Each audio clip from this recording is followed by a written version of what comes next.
benvenuti a tutti, ben trovati anche a quanti ascoltano o ascolteranno da casa la registrazione di questo momento informativo.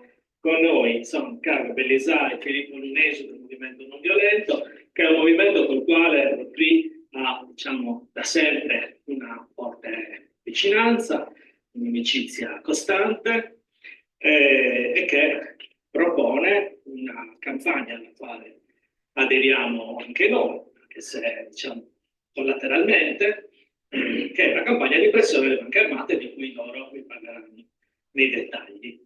Ecco, aggiungo soltanto che siamo molto contenti di ospitarli, di essere insieme a loro in questa sede qua ad Iglesias e di poter insieme a loro, diciamo, continuare a lavorare relativamente all'obiettivo di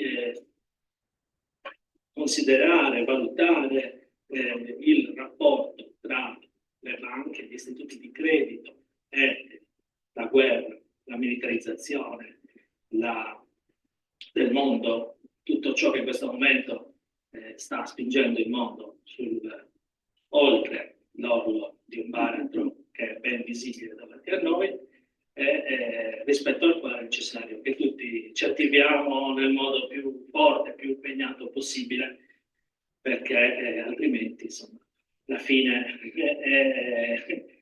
del mondo così come noi lo conosciamo è di fronte a noi. Quindi lascio la parola a loro che entreranno nel tema, ci sarà spazio anche per interagire, per l'interazione con i presenti e poi sicuramente, come dicevo, ci sarà spazio per un lavoro successivo per portare avanti insieme, nel quale ognuno di noi si può anche fare portavoce delle cose che sentirà stasera, ma soprattutto potrà interagire con la banca alla quale fino ad ora diciamo, ha affidato i propri risparmi, semplicemente insomma, la gestione del proprio conto che spesso è soltanto volante, insomma, non prevede neppure il risparmio, ma comunque transita attraverso le casse dell'istituto di credito e in qualche modo anche in quel caso partecipa agli investimenti che la banca fa. E quindi attraverso l'interazione con la propria banca magari puoi arrivare o a farne cambiare gli orientamenti in qualche modo, oppure a volte diciamo molti di noi hanno anche deciso di lasciare la banca perché si è rivelato impossibile un cambiamento concreto. No, non mi addentro ulteriormente. La parola a te. Grazie Arnaldo. Per introdurre l'argomento parto da War Free, cioè Liberi Messa a Guerra, di cui faccio parte anch'io, ho iscritto. Perché? Perché questa rete si chiede in qualche modo cosa può fare ogni persona. Cosa può fare in più ogni persona unendosi alle altre per liberarsi dal peso della guerra. E questo sappiamo che non è facile perché molto spesso ci sembra, e anche ovviamente, che la macchina che prepara le guerre è una macchina poderosa, non solo a livello di armamenti. Quello che vediamo sono gli armamenti che ogni giorno vengono spediti qua e là nel mondo per fomentare le guerre, per andare ancora più ulteriormente in escalation. Ma è la punta dell'iceberg, quello che si vede, e che spesso viene anche occultato, in quanto dietro a questo c'è tutto un sistema socio-economico che foraggia e porta come logica conclusione di un sistema basato sulla violenza, porta anche alle guerre. Sappiamo che una parte di questo lo viviamo oggi in maniera abbastanza forte, compenetra anche quello che è il mondo della cultura dell'educazione, dell'informazione, della cultura dell'educazione. Mai come in questi ultimi anni abbiamo avuto un'aggressione vera e propria da parte dei media, della cultura, diciamo, tra virgolette, chiamiamola cultura tra virgolette, di tipo militarista e guerrafondaio. Sappiamo che molto spesso viene trasformato anche il linguaggio, quello che leggiamo nei giornali, quello che vediamo alla televisione, e viene usato appunto un tipo di linguaggio di tipo bellico che si insinua un po' in tutti gli ambiti culturali e educativi. Non a caso anche l'ingresso nelle scuole, soprattutto superiori e medie, di una certa cultura militarista sotto gli occhi di tutti in questi ultimi anni. Una parte di questo discorso, una parte in realtà spesso sommersa o taciuta, è quella del rapporto tra gli istituti di credito, le banche, la finanza e il commercio, la produzione del commercio di armi. Ritorno a cosa possiamo fare noi, no? Per liberarci dalla guerra. Una delle tante opzioni, diciamo, che possiamo provare a coltivare è quella di intervenire con una campagna come quella di pressione alle banche cosiddette armate. Si intende per banche armate le banche che hanno dei rapporti con le industrie di armamenti, o perché danno loro dei prestiti o perché comunque hanno lì il loro conto e operano transazioni economico-finanziarie. Punto di riferimento è in Italia la legge 185 che ancora momentaneamente resiste nel 1990, anche se è in atto una demolizione anche di questa legge che vuole diciamo, renderla inoffensiva, ma che dal 1990, benché a lungo inapplicata, dà delle possibilità ai cittadini e delle garanzie sul commercio delle transazioni di armamenti da guerra che, diciamo, impedendo in qualche modo, proibendo quel commercio di armi con i paesi in stato di guerra palese o che violino i diritti umani. Ben sapete anche come comitato per riconversione RVM, che solo in ritardo un paio di legislature fa erano state bloccate per un anno e mezzo circa tutte le forniture all'Arabia Saudita che bombardava lo Yemen. E quello è stato, diciamo, se vogliamo, il momento di massima applicazione in Italia di questa legge. È importante comunque utilizzarla finché resiste come faro anche per interrogare le banche su quello che ci prende. La campagna banche armate, poi ve lo spiegherà più dettagliatamente Filippo, non è partita oggi, di vecchia data, parte nell'anno 2000, viene lanciata da una serie di riviste, Missione Oggi, Mosaico di Pace e Nigrizia, viene ripresa poi 20 anni dopo con l'aggiunta della rivista Azione Non Violenta e Osservatorio di Diritti. È stata lanciata, e poi entreremo meglio nel dettaglio, per provare a dare questa pressione alle banche, ma non è stata mai portata avanti, diciamo, in modo organico e conseguente di no.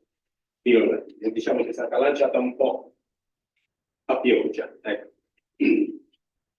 Quello che proporremo noi, che su questo ci siamo consultati anche con Giorgio Beretta, che è uno dei massimi esperti e analista sugli armamenti in Italia, armamenti da guerra e armi leggere, e lui ci ha fatto diciamo, un po' di formazione su come si potrebbe gestire oggi un nuovo rilancio di questa campagna. Abbiamo formato, quindi abbiamo fatto un po' di formazione, abbiamo lavorato alla ricerca anche un po' di quelli che sono gli aspetti anche tecnici su cui possiamo intavolare con le banche una interlocuzione.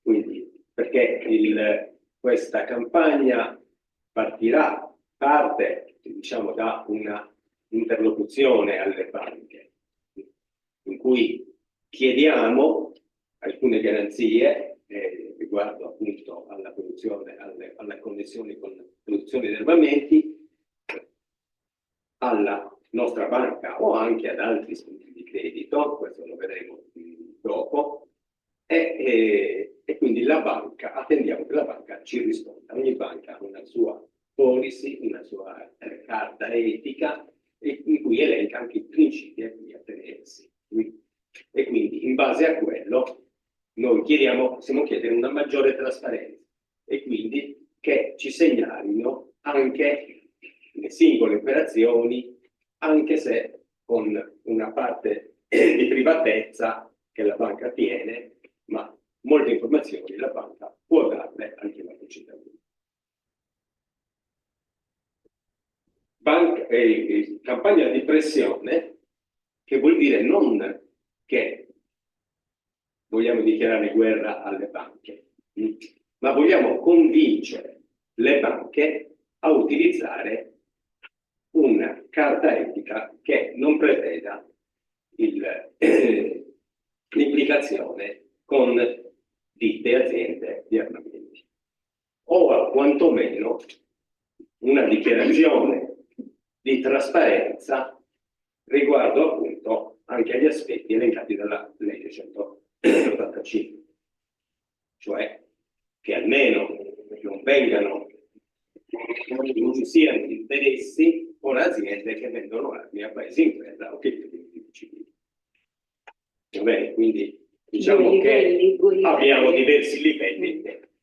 È chiaro che il massimo obiettivo è quello che la banca con cui abbiamo il conto non si sporchi le mani con soldi sporchi di sangue delle guerre, ma possiamo chiedere per grado anche il raggiungimento solo di una parte, cioè almeno che non interferisca non sia legata ad aziende che violino, che vendano armi a paesi che violino i diritti umani o che siano in guerra aperta con la Russia. Una cosa importante che voglio sottolineare prima di dare la parola a Filippo, che ci illustrerà meglio anche con l'aiuto delle slide le varie fasi, è che l'aspetto importante della campagna banche armate, così come stiamo cercando di lanciare noi, che abbiamo formato un comitato, Movimento Non Violento Sardegna e Unione Sindacale di Base ha aderito a questo comitato, Unione Sindacale di Base del Sud Sardegna, è che si tratta di una campagna che vuole dare il senso anche di coesione tra le persone e quindi si cercherà di agire insieme in modo da dare una certa forza, anche dimostrare una certa forza, un minimo di massa critica davanti agli istituti di credito nel momento in cui avverrà questa pressione che all'inizio può essere un'interlocuzione, ma può anche diventare diciamo un confronto aperto in pubblico qualora la banca rispondesse in maniera, o non rispondesse, o rispondesse in maniera aleatoria alla lettera che inizialmente il comitato manderà a loro. Quindi l'importante sarà anche, come dire, la tempestività e l'organizzazione, in modo che un'eventuale azione non violenta nei confronti delle banche sia il più possibile coesa e mirata anche nel tempo. Mi sembra che le cose principali come introduzione le ho dette.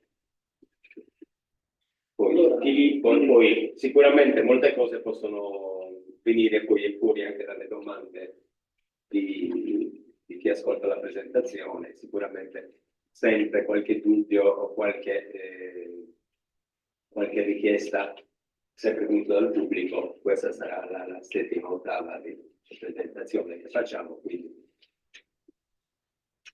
Va bene, allora, buonasera, mi sentite bene? Sì.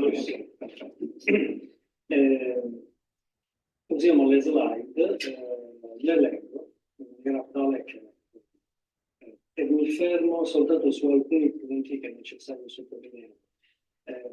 Facciamo una presentazione un po' sintetica e lasciamo più spazio per le domande appunto, per gli approfondimenti. Ribadiamo che è un'azione di lotta all'evasione. Vedremo adesso nel dettaglio come si deve. Riprendiamo, cosa sono le banche armate? Banche armate sono tutte le banche coinvolte nella produzione e nel commercio di armamenti e di armi leggere. Secondo l'ultima relazione governativa, sono 30 le banche armate in Italia. Da quelle che fanno i maggiori profitti, le prime 3 sono Unicredit, Deutsche Bank e Intesa San Paolo. Stiamo parlando di importi per le operazioni di esportazione di 1 miliardo circa di euro, un po' più di poi via via andiamo giù, ci sono le altre, c'è la DNL, c'è la Banca Valsabina che è nota per essere una banca, o è stata la banca dell'RVM, le esportazioni che ricordava Carlo autorizzate, ricordiamo, inizialmente dal governo Renzi, successivamente dal governo Gentiloni, poi via via, all'Arabia Saudita e agli Emirati Arabi Uniti, hanno contribuito in maniera decisiva al massacro della popolazione civile. E via via giù, per importi sempre minori, fino ad arrivare a questi stati. Quindi 30 banche.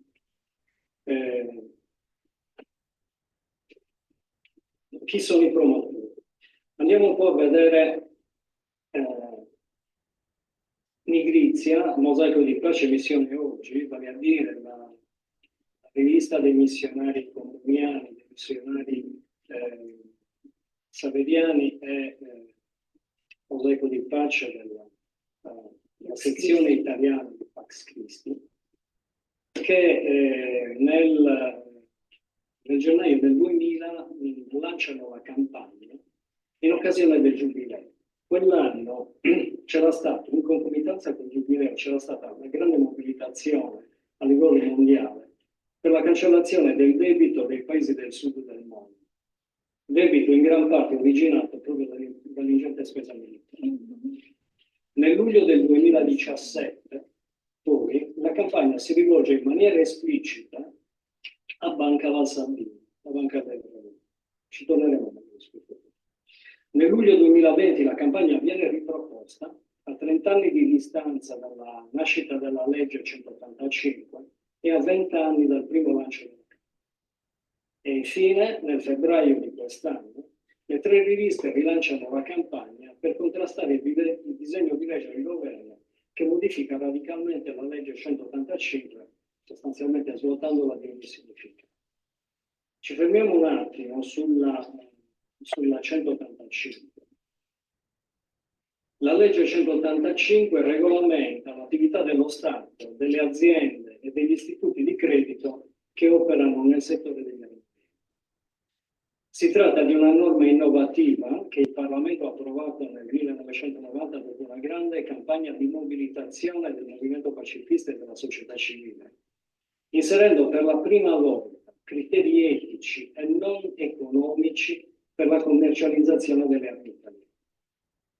Dal 185 prevede fra l'altro, e questo è l'articolo 1, il divieto di esportare armi a paesi in guerra o che violano i diritti umani e impone al governo di relazionare ogni anno al Parlamento. Il governo Meloni sta attualmente modificando la legge in modo che non sia più possibile alcun controllo da parte del Parlamento e della società civile in materia di armamenti, riportando di fatto la situazione precedente all'entrata in vigore della 185, quando vigeva il segreto di Stato su tutto ciò che riguardava le armi. Il Regio Decreto 1161 del 1941, firmato da Mussolini. Quali sono gli obiettivi della campagna? Fondamentalmente sono tre. Il primo è quello di informare e sensibilizzare i cittadini sul ruolo svolto dalle banche nella produzione e nell'esportazione delle armi. Il secondo è quello di promuovere un cambiamento a livello politico, chiedendo alle forze politiche, ma soprattutto al Parlamento e al Governo, l'applicazione rigorosa e trasparente della legge 185 del 2000. E ricordiamolo qua, in passato, che la legge è stata via via, dal momento in cui è entrata in essere, è stata via via oscurata, manipolata. Pian piano pezzi importanti di questa legge sono stati esposti. L'obiettivo fondamentale però rimane la richiesta alle banche di non finanziare la produzione e la commercializzazione di armamenti e di armi comuni, o almeno di definire delle direttive per autoregolamentare in modo rigoroso e trasparente la propria attività nel settore degli armamenti. Le banche dovrebbero darsi un codice di autoregolamentazione, una policy, un codice etico che riguarda appunto i rapporti con l'industria militare. Quali sono i principi? L'approccio della banca è pacifista e non violento, non è una campagna contro le banche, è una campagna di pressione alle banche. Quello che si vuole ottenere con questa azione è un cambiamento nell'approccio delle banche, nel loro rapporto con l'industria militare. Quindi non è tanto interessante, non è neanche utile portare via un centinaio di 200, 300 correntisti alla banca.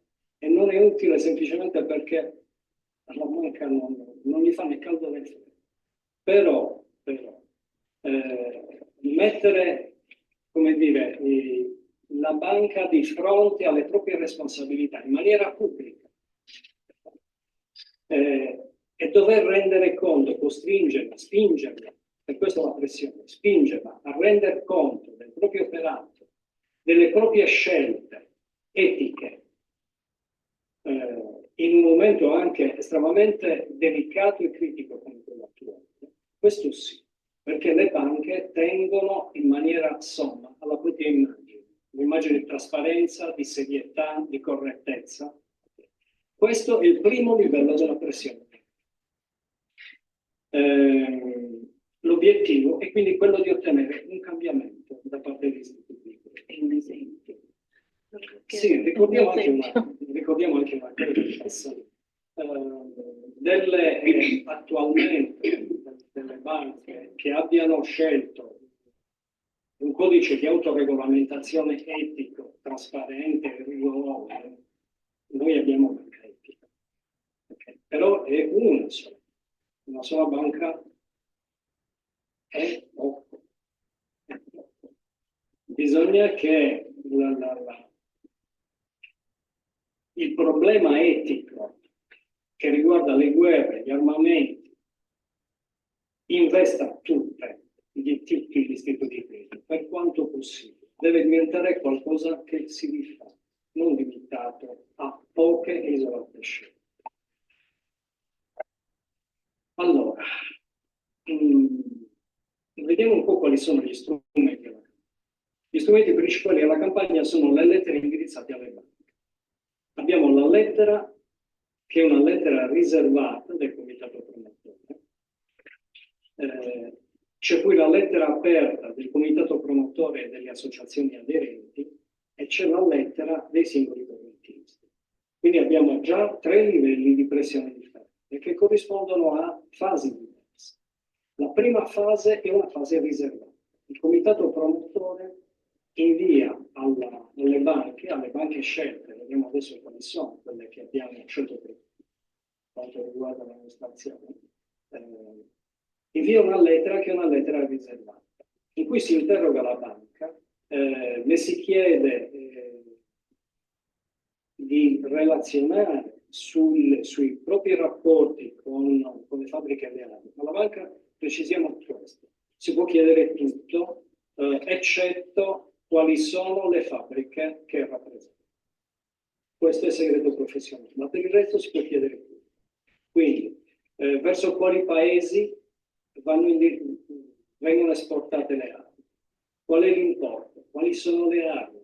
Quali sono le condizioni? Tutto quanto può essere chiesto e deve essere chiesto, sia dalle associazioni, per quanto del comitato promotore, dalle associazioni che aderiscono, sia dal singolo correntista.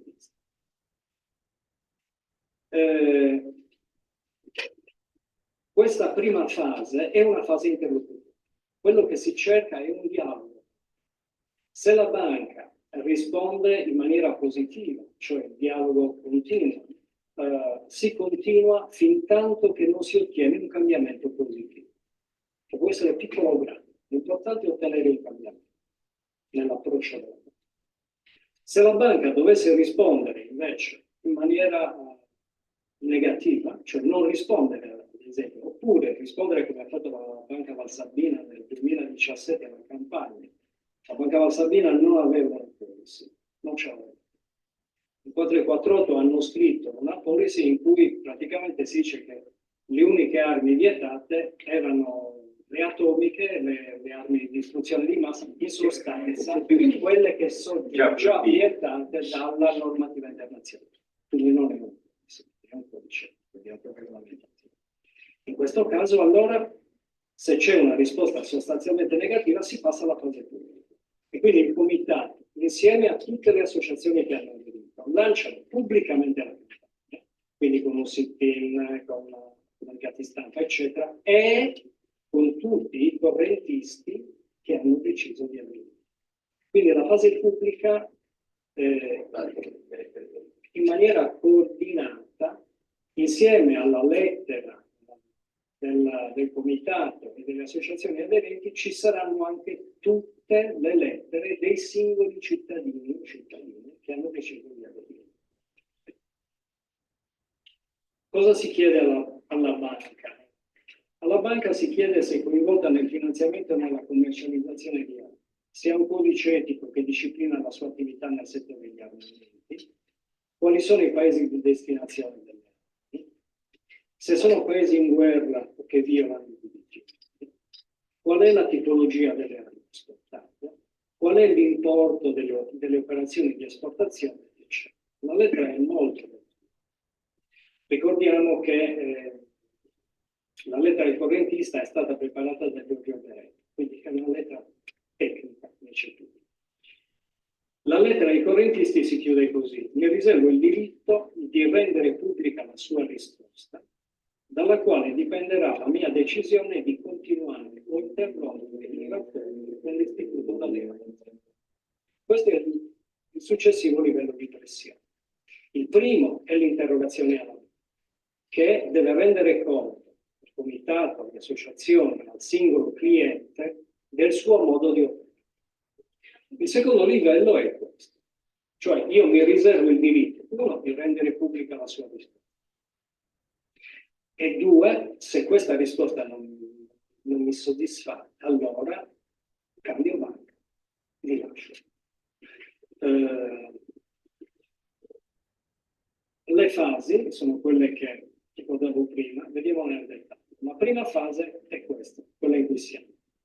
Il comitato promotore sta raccogliendo le adesioni delle associazioni e dei singoli cittadini. Attenzione, La raccolta delle adesioni anche dei singoli cittadini la facciamo in questa fase, perché quando si passa alla fase pubblica si agisce tutti quanti insieme, comitato, associazioni e cittadini, mandando tutti quanti insieme la lettera, quindi non avviene in momenti successivi. Primo scaglione c'è poi l'interlocuzione nel momento in cui noi avremo un numero congruo di cittadini sulle banche che abbiamo scelto, anche sulle banche, noi inizieremo questa interlocuzione privata, noi come comitato promotore, inizieremo un'interlocuzione privata con le banche scelte. Se la banca risponde positivamente, il dialogo continua fino a ottenere una modifica della politica bancaria. Se la banca non risponde in maniera inadeguata, si passa alla fase pubblica. La fase pubblica prevede il lancio pubblico della campagna, quindi a questo punto una lettera aperta alle banche, a cui si dà la massima visibilità possibile. Quindi ci sarà un sit-in di fronte alla banca o le banche che verranno scelte, con il comitato promotore, le associazioni aderenti e tutti i correntisti, quelli che possono partecipare naturalmente alla manifestazione. Filippo, nella prima fase di interlocuzione con la banca verrà specificato che in caso di inadeguatezza delle risposte ci sarà, perché quello potrebbe essere, già mi immagino gli squali che ci sono, però un piccolo grimaldello magari per convincerli a quantomeno a discutere un po' di più. Esatto, no, c'è. Abbiamo seguito la traccia della lettera che è stata mandata alla Banca Valsabbia, in cui si informa la banca che in assenza di una risposta si informerà il mondo del volontariato, dell'associazionismo al terzo settore di questa risposta e li si inviterà a partecipare alla campagna e chiaramente quindi intervenire in maniera diretta. Questo perché un esempio che ci aveva era quello del Monte dei Paschi di Siena. Giorgio Breda ci aveva detto che il Monte dei Paschi di Siena aveva una situazione di questo tipo. Non aveva un grosso coinvolgimento, nel senso che il volume delle proprie operazioni di esportazione non erano tantissime, era a livello da San Paolo per intenderci, un piccolo volume di operazioni. Però fra i correntisti c'erano anche alcune delle più grosse associazioni dell'associazionismo italiano. E queste associazioni hanno fatto pressione e hanno messo un altaggio. In sostanza, voi lasciate le fabbriche di armamenti oppure noi ce l'abbiamo. Il Monte dei Paschi si era fatta gli incontri, da un lato la ricaduta, dall'altro l'immagine, e avevano deciso di dismettere, non l'hanno fatto di botto, hanno preso un impegno e l'hanno mantenuto e hanno dismesso i rapporti con l'industria militare. Questo è il senso della campagna, cioè mettere di fronte gli istituti di credito alle proprie responsabilità collettivamente, di fronte all'opinione pubblica e di fronte ai propri correntisti, e quindi anche alla società civile.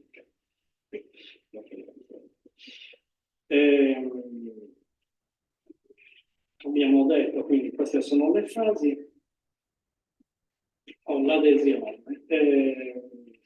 Come si può dire? Le associazioni, i movimenti, i sindacati, i partiti politici e i gruppi organizzati possono aderire attivamente alla campagna in che modo? Innanzitutto invitando gli iscritti, simpatizzanti a partecipare, chiedendo la loro disponibilità a scrivere la propria banca. Ogni associazione contribuisce così con un certo numero di cittadini. Quindi diciamo che quello che chiediamo come comitato promotore è un'adesione attiva, cioè non ti firmo, ma faccio qualcosa, cioè mi do da fare nei limiti delle possibilità. Intendiamoci, perché sappiamo bene che all'interno delle nostre associazioni, movimenti, gruppi, le risorse umane sono sempre poche e c'è tanto lavoro da fare. Quindi, compatibilmente con le risorse che l'associazione ha, diciamo che si mobilita per avere un certo numero di iscritti, di aderenti fra i propri iscritti, simpatizzanti, soci, e in questa maniera contribuisce. Quali sono le banche che abbiamo scelto? Il Banco di Sardegna, che fa parte del gruppo BPER, Banco Popolare dell'Emilia Romagna, la Banca Valsabbina e le Poste Italiane. Per quale motivo? I criteri sono questi. Il Banco di Sardegna è stato scelto per la sua rilevanza storica e territoriale. È una banca storica. La Banca Valsabbina, l'abbiamo ricordato prima, perché è stata la banca dell'RVM e l'RVM è un peso nel nostro territorio. Le Poste Italiane hanno una situazione simile a quella del Monte dei Paschi di Siena che ricordavamo. Cioè hanno queste caratteristiche. A parte la prima, è una partecipata statale, non è una. Le poste non sono, anche se c'è una. E questo già è un elemento importante perché hanno un posto importante nell'immaginario collettivo che nessuno ha. Le poste rappresentano un'altra tradizione. L'altro elemento è che molti attivisti, volontari, persone che operano nel terzo settore hanno incontrato con le poste. Il terzo elemento da prendere in considerazione è che ha un limitato volume nazionale con le fabbriche di acqua. E poi ricordiamo anche un'altra cosa importante. A differenza di tutte le altre banche, hanno una diffusione territoriale delle poste che nessuno ha, assolutamente. E dal punto di vista, ritorno al punto importante dell'immaginario collettivo, hanno un'altra immagine da difendere a tutelare rispetto alla banca. Ora, la campagna è stata pensata e strutturata per coordinare l'azione delle associazioni con quella dei singoli cittadini. Quindi maggiore il numero di associazioni dei cittadini disposti a partecipare, maggiore sarà l'efficacia di questa campagna. Mi fermo su questo punto un attimo, l'ho già toccato, ma è bene esplicitarlo. Quando la campagna è stata lanciata dalle tre liste, quando è stata riproposta? È stata lanciata come un appello. Quindi chi ha risposto l'ha fatto generalmente a livello individuale. Questa è la prima volta che si cerca di organizzarla, di coordinarla, mettendo in rete associazioni e soprattutto poi cercando di coordinare l'azione in maniera che sia un'azione collettiva che avviene nello stesso momento. Quando si uscirà dalla cosa pubblica, allora sarà un'azione collettiva, coordinata e sincronizzata. E quindi si presume, si spera, che l'impatto sarà più importante. Okay. Questo è un po' il senso di questa scelta. Ricordo soltanto che la strategia di questa campagna ci è stata suggerita dal Governo, che ci ha, come diceva Carlo prima, ci ha fatto la formazione, ci ha seguito, ci ha assistito, ci sta seguendo in questo percorso. Questo è l'ultimo, questo per il dettaglio, nel caso bisogna ricordare che si avvengono molte persone che chiudono il conto corrente, lo si può fare anche questo in maniera coordinata, quindi facendo una festa, un altro momento. No. Questo. Ok. Abbiamo, chiaramente, ci sono già i modelli delle lettere strutturati a seconda delle banche che abbiamo preso in considerazione e anche di altre banche importanti. Sì. Perché bisogna ricordare questo punto importante, cioè noi come comitato promotore naturalmente l'interlocuzione la facciamo con queste tre banche che abbiamo scelto. Però due forse. Due, perché la banca Valsabbina non contiamo che risponda o che risponda in maniera positiva. No, però a parte questo, quindi ci sarà l'interlocuzione immediata. Però in questo momento in cui chiediamo l'adesione delle associazioni e l'adesione dei singoli cittadini, indipendentemente da quale che sia la banca, non è necessario che sia il Banco di Sardegna o chi abbia il conto corrente delle poste può essere Intesa San Paolo, può essere qualsiasi altra banca, non importa, perché nel momento in cui usciremo con la fase pubblica, allora, siccome l'invito sarà esteso a tutti i cittadini, quale che sia la loro banca. Quindi noi le adesioni le raccogliamo prima. Perché? Perché la lettera del correntista va contestualizzata secondo. Per quanto riguarda le poste, ad esempio, le poste non hanno una policy, hanno delle belle policy per quanto riguarda l'impatto ambientale, l'ambiente, l'inquinamento, eccetera, sono molto attenti, fatte molto bene. Per quanto riguarda il settore degli armamenti non c'è niente.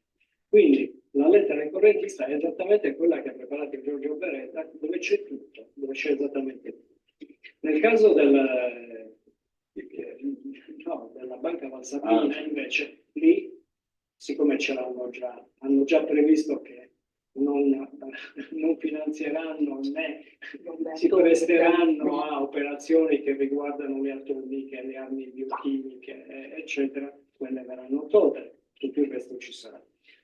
Ma secondo la policy della banca, che è varia, ad esempio il Banco di Sardegna, il gruppo BPER ha una policy molto ben fatta da questo punto di vista, che tiene conto, che lo dichiara, lo esplicita proprio della legge 185 del 9. E nell'ultima revisione che hanno fatto alla policy, che risale al novembre del 2023, quindi insomma abbastanza recente, non solo hanno ulteriormente aggiornato la policy rendendola più trasparente, ma hanno anche tolto dalla lista bianca dei paesi di destinazione, perché il gruppo BPER ha dichiarato nella propria policy che i paesi autorizzati per l'esportazione delle armi sono soltanto i paesi che fanno parte della NATO, i paesi che fanno parte dell'Unione Europea e la Svizzera. Però in quest'ultima modifica della policy hanno tolto la Turchia e proprio in margine nella nota in rosso c'è scritto che la Turchia è stata momentaneamente tolta dall'elenco perché è un paese che viola i diritti umani, che ricordiamoci quell'articolo primo della 185.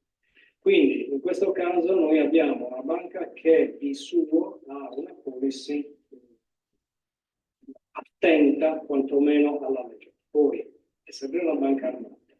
Dopodiché bisogna andare a verificare sul report che noi chiediamo, sul rapporto, sulle operazioni svolte che noi chiediamo, il rapporto annuale per gli anni che vanno dal 2016 al 2023, tutta una serie di elementi a cui la banca deve rispondere. E può anche essere che la policy sia di un certo tipo e che però poi per decisioni interne si vada in deroga alle decisioni assunte o quello che è stato dichiarato. Tutte queste cose naturalmente dovranno essere verificate. Quindi se c'è una risposta positiva della banca a questa interrogazione privata, le risposte andranno vagliate. Ora, noi non abbiamo le competenze per farlo, ma abbiamo un supporto tecnico che è di spessore che potrà andare a verificare se quello che la banca sta dichiarando è corrispondente. Mi fermerei qui, no? La lettera del singolo? La lettera del singolo è questa, non so se riuscite a leggerla, però questa la trovate nel sito della campagna banchearmate.org e c'è la lettera del singolo d'identità. Trovate altri materiali naturalmente. Abbiamo anche questo che hai Esledica nel Salezzo. No, perché questo è il lavoro che abbiamo fatto noi come movimento non violento e che adesso stiamo portando avanti come comunità insieme con i compagni dell'USB. perché questa campagna, così come l'abbiamo organizzata noi, ripeto, nasce da un suggerimento di Giorgio Beretta che noi abbiamo accolto e poi abbiamo studiato e l'abbiamo costruita in questa maniera. Quello che trovate nel sito però c'è molto materiale.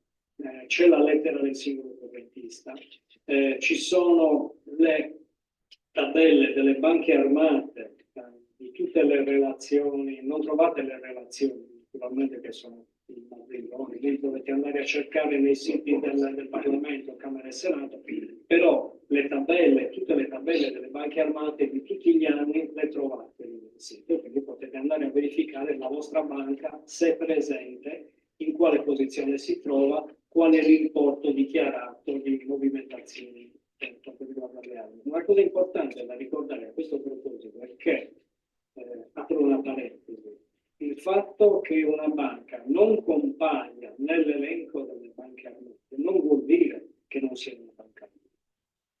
Ad esempio, quando noi abbiamo cominciato a lavorare alla campagna, a studiare, a procurarci materiali, le poste non c'erano e per 2 anni non ci sono state. Poi sono ricomparse e allora a questo punto siamo andati a rivederci tutti i pregressi. C'era prima, per 2 anni non hanno fatto operazioni, poi è ricomparsa. Adesso da 3 anni stanno facendo operazioni, ogni anno hanno aumentato di interesse. Sono partiti da 40.000, cifre bassissime, intendiamoci, 40.000 euro di movimentazione per materiali di armamento di esportazione, quasi niente. Però da 40.000 sono passati a 60.000, adesso sono arrivati l'anno scorso, quindi dichiarato l'ultima relazione governativa, a 120.000. Poco, ma Crescono. e questo dà il senso anche di quello che ricordava prima, che hanno il clima di guerra. Trovate tutti questi materiali, poi domande e risposte, ci sono diversi articoli. Senti, la tempistica di questa... Adesso siamo Siamo nella fase A, diciamo, siamo nella fase di raccolta. Allora, una cosa è questa. Non appena avremo un congruo numero di correntisti su 2 banche, sul Banco di Sardegna e sulle poste, noi partiamo con la fase riservata. La lettera. Però contemporaneamente stiamo raccogliendo le adesioni di tutti. Quindi, quale che sia la loro banca, noi la raccogliamo perché, anche perché, dovendo contestualizzare la lettera del correntista, se il correntista, ad esempio, ha Banca Nazionale del Lavoro, per dire, noi dobbiamo andare a vedere la policy, se c'è, di che tipo è, e adattare la lettera del correntista alla sua. Questo lavoro lo dobbiamo fare prima, non possiamo farlo. Quindi è per questo motivo anche che raccogliamo tutte le adesioni, non soltanto quelle dei correntisti delle poste o del Banco di Sardegna, in maniera tale che noi abbiamo già tutto il lavoro pronto. Nel momento in cui si dovesse passare, si passa alla fase pubblica, noi abbiamo le lettere già pronte a consegnare al singolo correntista che le manda, ecco, raccomandata che riceve di ritorno. La lettera va indirizzata alla direzione generale per conoscenza alla filiale. Dove si incontra. Questo per quanto riguarda il cittadino e la cittadina. Ma più o meno che da vi siete fatti dei tempi? Cioè, la fase finale? Guarda, non si sa. Non lo sappiamo. Beh, va bene, certo. Stiamo andando, abbiamo avuto le battute d'arresto perché Dovremmo essere vicini. Dovremmo esserci vicini, passando però alla fase. stiamo Alla fine. sì, perché il numero di adesioni abbiamo il numero di adesioni di associazioni. Però è chiaro anche che cerchiamo di averne il più possibile, perché nel momento in cui poi si passasse alla terza fase, cioè quindi anche la lettera delle associazioni aderenti e dei singoli correntisti, più si fa massa, chiaramente meglio è, anche perché una certa percentuale di defezioni nell'ultimo momento è sempre da mettere in conto in percentuale, quindi meglio arrivare a una soglia abbastanza significativa. D'altra parte è un'operazione, da un lato c'è il potere delle banche, ma dall'altra parte c'è il potere del singolo cittadino. Noi come consumatori o come risparmiatori, meglio, se vogliamo, possiamo esercitare il nostro essere risparmiatori responsabili. Quindi c'è un livello legale in cui chiediamo conto anche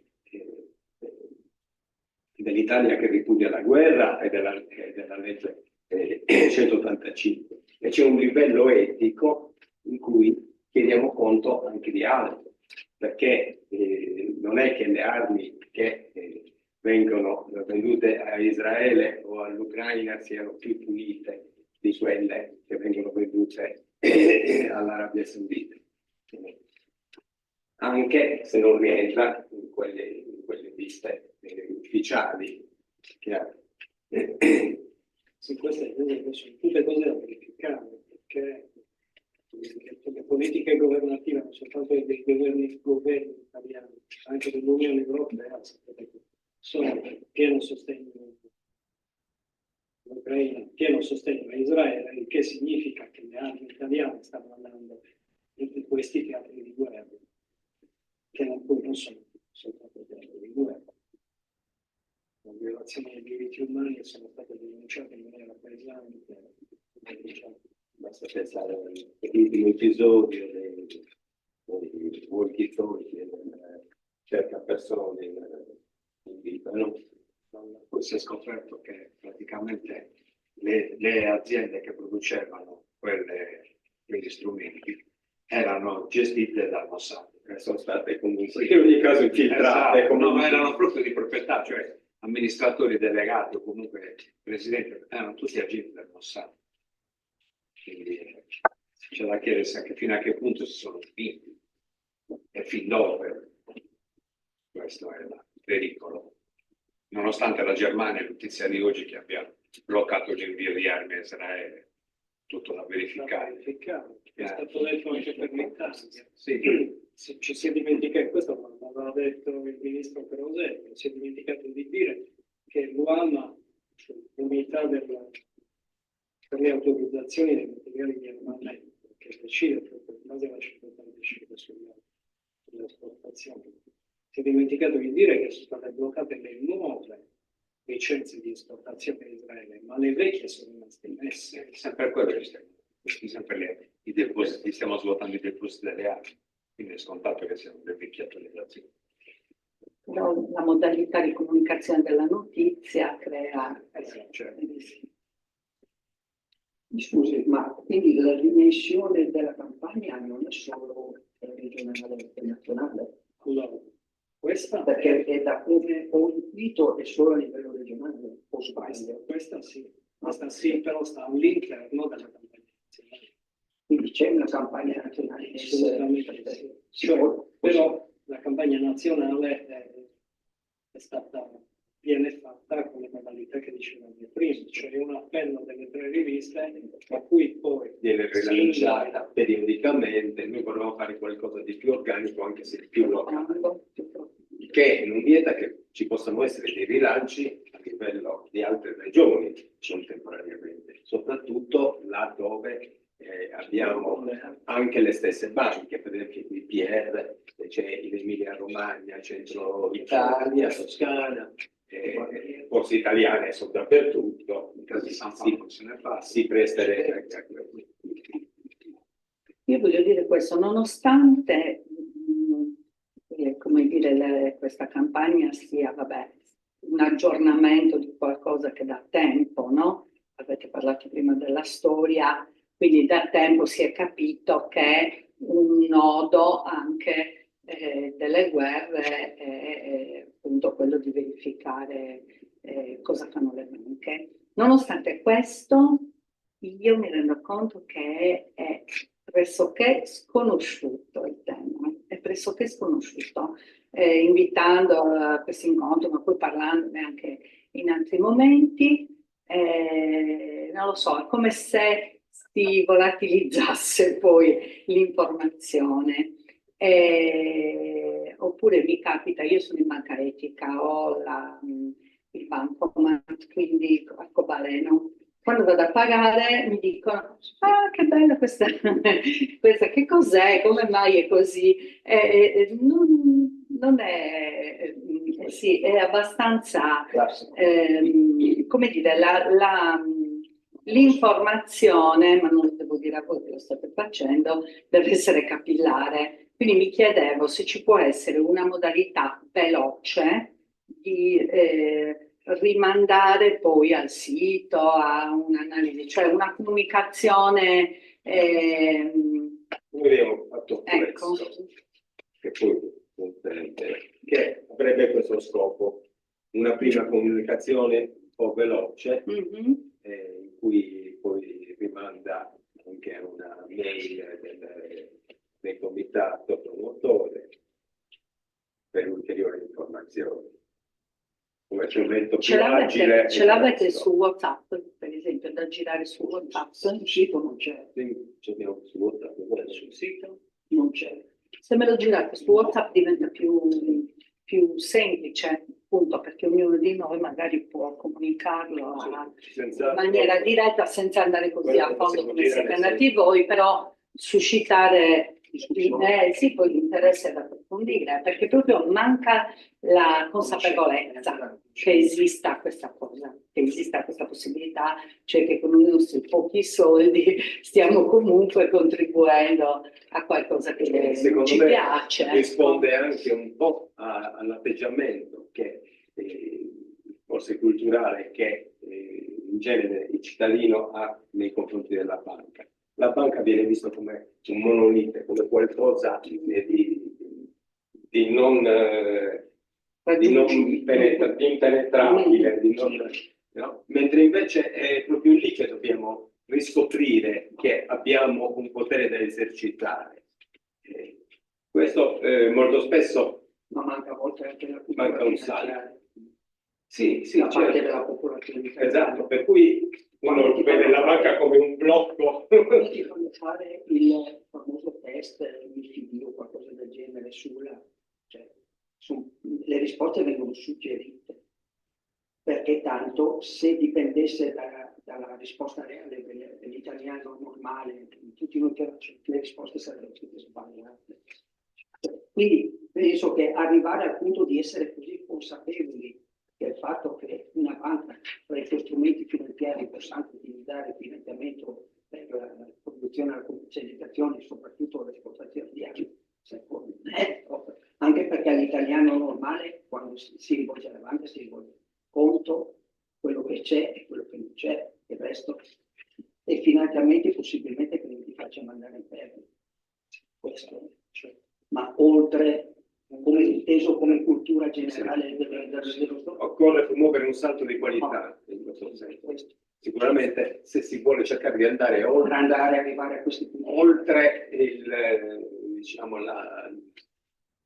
il gruppo di persone, i gruppi di persone che già hanno una coscienza etica antimilitarista e contro le guerre pacifista.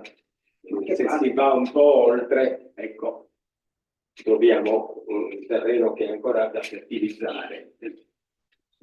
E quindi un po' anche il compito di ciascuno di noi cercare di allargare per quanto possibile nell'ambiente di lavoro, nelle conoscenze, questo aspetto, anche con strumenti semplici che poi man mano che cresce l'interesse uno poi può approfondire. No? Lì siamo disposti anche a condividere altro materiale un po' più complesso una volta che uno mostra l'interesse per l'idea che stiamo portando avanti. Cioè ricordiamo comunque che questo noi abbiamo esposto qua quello che è l'obiettivo centrale della campagna, ma ci sono gli altri due. E il primo, non dire i propri nomi, è proprio quello che si diceva, cioè l'informazione, cioè informare la popolazione trasformazione dei rapporti fra finanza, armi e guerra. Questo aspetto manca totalmente, a parte quindi il fatto di non conoscenza dei meccanismi finanziari. Ora, una cosa che vale la pena sottolineare è che la campagna è impostata in questa maniera. Una volta che parte, che compie i primi passi, diciamo, poi può crescere nel tempo e nello spazio. Nel senso che questa non è una campagna che si fa una volta e finisce lì. Può essere ripetuta continuamente in territori diversi. Noi adesso stiamo partendo qua, Cagliari e dintorni, di fatto, no? Cioè, abbastanza circoscritto. Ma può essere riproposta laddove ci siano dei gruppi interessati in altri territori della Sardegna. Noi ci auspichiamo e ci auguriamo in altri territori dell'Italia. E si può cominciare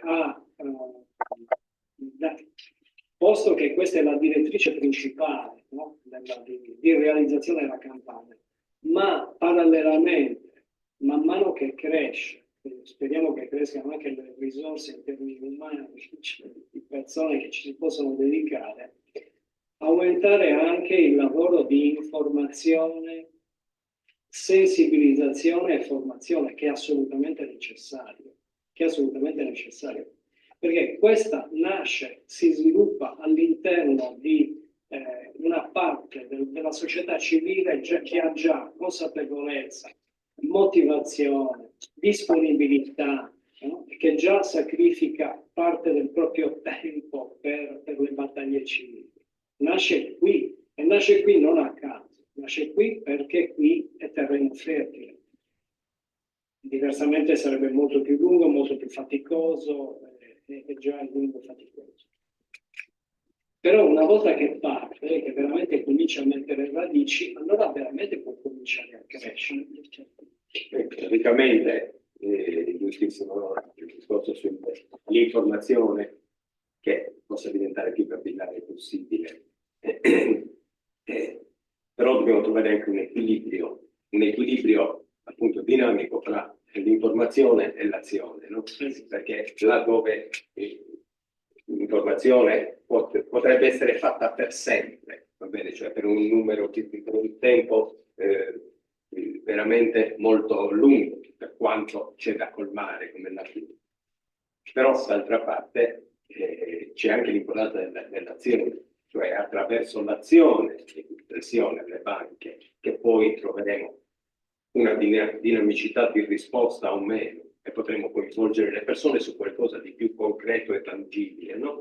Mentre l'informazione resta informazione, serve a smuovere la propria coscienza, no? Anche a creare dei contagi con altre coscienze, ma poi deve trovare anche una via di sfogo e di attuazione, no? Per non rimanere sterile alla popolazione. E quindi questo dovrebbe andare un po' in una dinamica che vediamo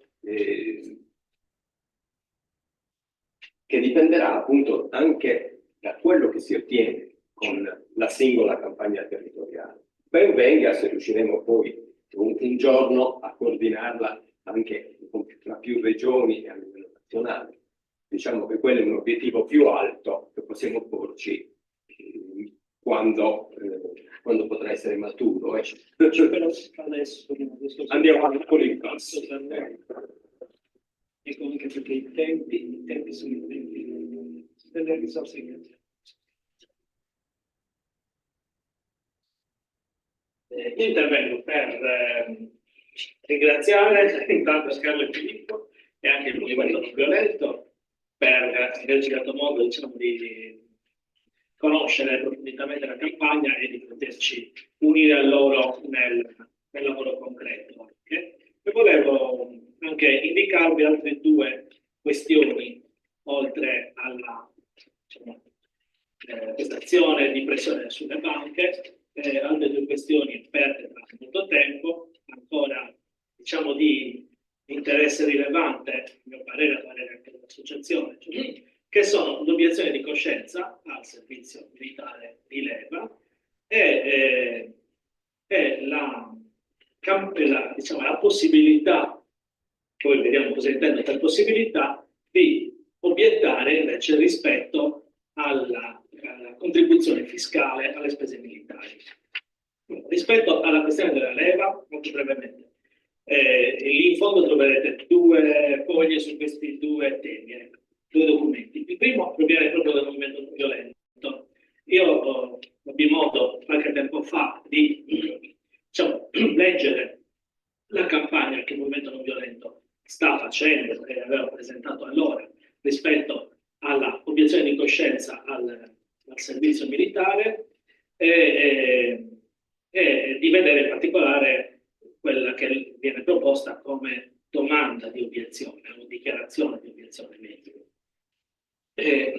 Rispetto a quella avevo avuto alcune perplessità perché mi sembrava che si dilungasse su alcuni aspetti e che invece in quel momento mi è sembrato così, poi mi sono corretto, mi correggo, e che invece non fosse sufficientemente precisa nell'indicare riferimenti legislativi, soprattutto. Allora, c'è da dire questo. In Italia il servizio militare non è mai stato abolito, è sospeso e nel periodo, diciamo, che ci separa da quella sospensione, nel frattempo sono intervenute anche delle modifiche alle prassi di arruolamento che prevedono, per esempio, l'arruolamento delle donne per le forze armate di ogni tipo.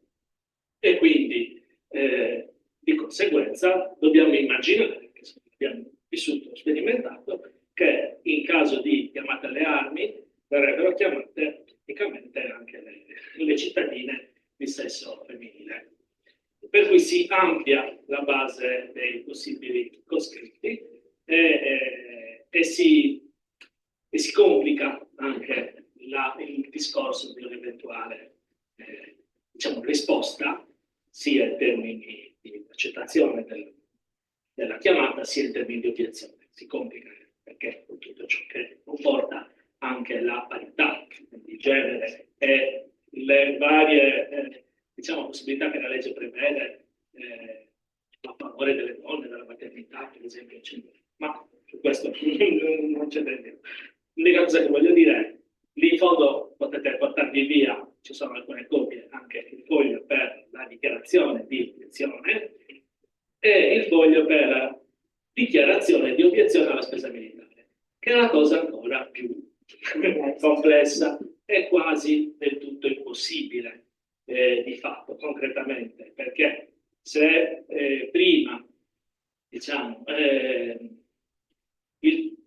se per una piccola quota di contribuenti alla fine il prelievo fiscale avviene in maniera non automatica, nel senso che il contribuente deve effettivamente versare dei soldi, per la maggior parte invece avviene in maniera automatica attraverso il prelievo da parte del datore di lavoro o comunque delle compensazioni. Quindi agire su quell'aspetto non è possibile. Chi anche deve versare andrebbe immediatamente incontro, facendo un'obiezione fiscale concreta, a dei recuperi immediati da parte dell'Agenzia delle Entrate o sullo stipendio o sul conto bancario o sui mezzi di cui dispone, mezzi mobili o immobili di cui dispone, quindi sequestri. Quindi il blocco prima di tutto della vettura, e quindi se uno deve lavorare, poi magari si trova con la macchina bloccata per via diciamo, amministrativa, eccetera, eccetera.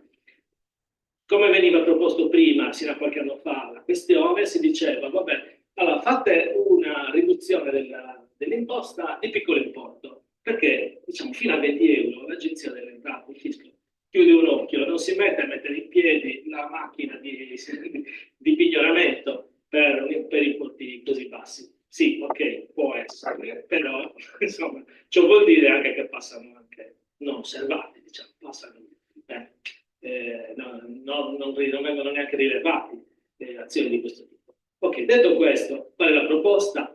È di dichiarare l'obiezione alla spesa militare e di chiedere l'esonero al Presidente della Repubblica. Ovviamente è un'ipotesi campata per aria, cioè non è fondata su nessuna legge. Il potere del Presidente della Repubblica. Ok, Però il fatto che un cittadino chieda in base al diritto comune, insomma, il diritto fondamentale, questa possibilità è rilevante, può essere rilevante. Se saranno necessariamente in tanti a farlo, a chiedere questa esonero, potremmo dire in tanti abbiamo chiesto l'esonero, eccetera. Da dove arriva questa proposta? Basta, diciamo mia. Diciamo mia, che possiamo considerare nostra. Perché negli anni 80, Sì, 90 c'è stata una Sì, campagna abbastanza diffusa. Allora le leggi erano un po' diverse e c'era un pochino più di possibilità Poi hanno blindato. di braccio di ferro. Esatto, di entrare lì e chi l'ha fatto ha avuto i sequestri di libri, di televisori e quant'altro. Quindi adesso il documento dice questo: io non sono d'accordo a sovvenzionare la spesa militare, chiedo l'esonero. Nel caso in cui non mi venisse dato l'esonero, mi riprometto anche di esercitare la disobbedienza civile, di non versare la quota corrispondente. Poi la risposta del Presidente sarà quella che sarà, e di conseguenza il cittadino la persa La disobbedienza civile adesso è nel decreto 660, quindi praticamente siamo già 3-4 anni. Però certo speriamo che non venga a Probabilmente no. Non potremmo mica tirarci dietro, non c'è Anche quindi questo, diciamo che sono delle occasioni per ragionare anche su questi temi molto collegati a quello se non c'è altro, chiudiamo. Quindi a livello pratico, se come rete World Free, da intermediari, diciamo, anch'io parte della rete, quindi mi includo, con il comitato Sardo Campagna Banche Armate, ci terremo informati perché occorrerà poi coordinarci eventualmente nella fase che viene da qui. Ci ricorderemo anche di proporre l'attenzione dell'Assemblea dei Soci, appunto. Tanto verrai, abbiamo l'Assemblea dei L'Assemblea dei Soci per tutti, diciamo, è il 29 a Villa Forum. Sono invitati i soci presso la biblioteca comunale di Villa Forum. Sono invitati i soci e i non soci, i soci, gli amici dei soci, i simpatizzanti, i curiosi. I soci sono 100, 101, in realtà non sappiamo quanti potranno partecipare. La biblioteca può contenere fino a 100 persone. La carica di 101. Sì, è aperta appunto, anche ai eventuali. Chi volesse prenotare, qualcuno l'ha già fatto, chi volesse prenotare il pranzo, abbiamo un accordo con Fontana Nova, il pranzo completo costerà 20 euro, compreso il pane, sarà anche a base, diciamo, sarà adatto anche a vegetariani, sarà a base di prodotti locali, come attenzione alla sostenibilità.